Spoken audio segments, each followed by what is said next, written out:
Welcome to Mutual Fund Family. Log on to mutualfundfamily.com for more info. Hello friends, welcome to Invesco Mutual Funds update on the recently released CPI data, which is at 1.54. And what is interesting about this 1.54 is that it has seen a dramatic drop and it has moved below RBI's tolerance level of 2%. In 2013-14, RBI adopted an inflation targeting policy which got the approval of our government as well, where they wanted to achieve a 4% inflation, which is the neutral level, plus minus 2%. So inflation could have dropped down to a low of 2 or could have gone up to 6%. But the recent inflation data suggests that it has gone below 2%. Now let's try and understand what's the reason for this drop of inflation to 1.54 and whether this drop is a sustainable drop. Interestingly, while it is below RBI's tolerance level, this 1.54 compares quite interestingly to the inflation data which is there in advanced economies. Like US, for example, also attempts to achieve a 2% inflation. So present inflation in India is below what is there in US as of now. Both government and RBI over the last 3 to 4 years have worked together to achieve a neutral inflation of 4% in India. There have been several policies of government which have been targeted to achieve lower inflation on food prices. There have been many of them. For example, they work towards lowering the hikes on MSPs. They work towards removing the excessive margins which was there in the wholesalers in the food supply chain, trying to attack the inefficiencies which were there in the food supply chain and so on. Over a period of time, because of improved quality of seeds, fertilizers and availability of irrigation water, there has been several successive years of bumper production.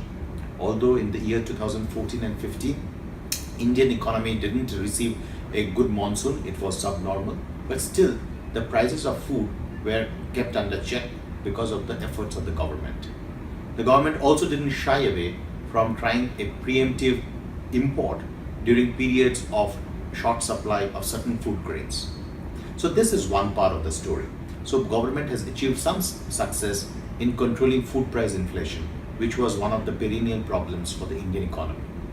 The second part of the drop has been led by a drop in oil prices. As we know, oil prices internationally have come off quite sharply from 2014 onwards.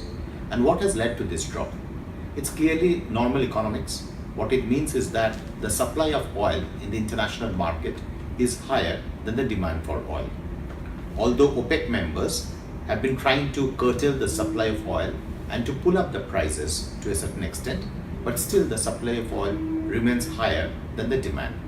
Obviously, the prices will continue at this level, if not move lower. And more recently, we are seeing that several oil rigs in US, which had in between gone out of production, are once again starting to come back into production. What it means is that the newer technology is actually quite beneficial and it is helping and it is a viable project at the current market prices. So our sense is that oil prices will continue to remain at these levels and the declining bias towards prices will continue. The third and a very large component of India's inflation is the core component.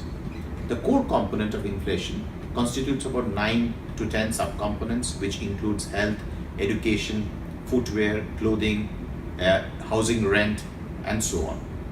We have seen that government has been attempting to work in a very focused manner to bring off the price pressures which are there in the subcomponent, which is the core inflation. So we have seen a decline in certain components which includes health. We have seen some decline in education. We are seeing some decline in footwear, clothing and recreation as well. Hence the core inflation has also come off. And quite recent development is that since the credit growth within the banking sector remains low, the overall demand for money obviously that means is low, and the pressures on prices through demand is actually remaining quite low. Since the money multiplier has gone down because of lower demand for credit from the banking sector, that is also feeding into poorer price pressures or the pricing powers that the manufacturers have of late. Hence, even the core component of inflation has come off, which is just about 4% from a level above 5% recently. So all the three components of inflation, which is food, oil, and the core component, have seen moderation in the last few years. So this 1.54 is just not, just an aberration in the overall trend. Our sense is that this drop, in this decline, both RBI and government have worked together to bring about this change. And this change, in our sense, is a sustainable change, and it's going to bring about positives both in the short and in the near term. But what is the result of this drop in inflation? Obviously, 1.54 drop in inflation is something which is not sustainable for a country where average population growth is upwards of 2%.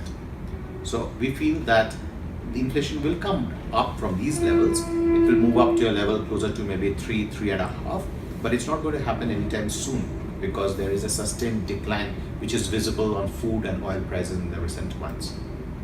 Overall, in the year 2017, for the calendar year 2017, we expect the average headline inflation to be just between 3 to 3.5, which is approximately 150 basis points lower than 2016 average CPI for the whole year. The real interest rates are presently closer to 500 basis points, with the 10-year trading at around 6.5 and the inflation at around 1.5. 500 basis points quite just to be compared against an average of 100 basis points for the last 5 years. So our sense is that monetary policy tool will be used by RBI once again to address this drop in inflation and to bring about improvement in the domestic demand and to alter the high real interest rates which are there presently in the system. Overall, cumulatively, we expect at least a 50 to 75 basis points decline in the repo rate in the coming months by the end of the calendar year 2017. Higher HRA from the 7th Pay Commission recommendations and the passage of implementation of GST in the recent months will obviously be a risk to this view. But our sense is that the structural changes which has been brought about within the Indian economy, which has resulted in this big drop in inflation, will not be tilted much because of the higher HRA and the GST in the coming months. Thank you so much. Mutual fund investments are subject to market risks. Read all scheme-related documents carefully. Thanks for watching.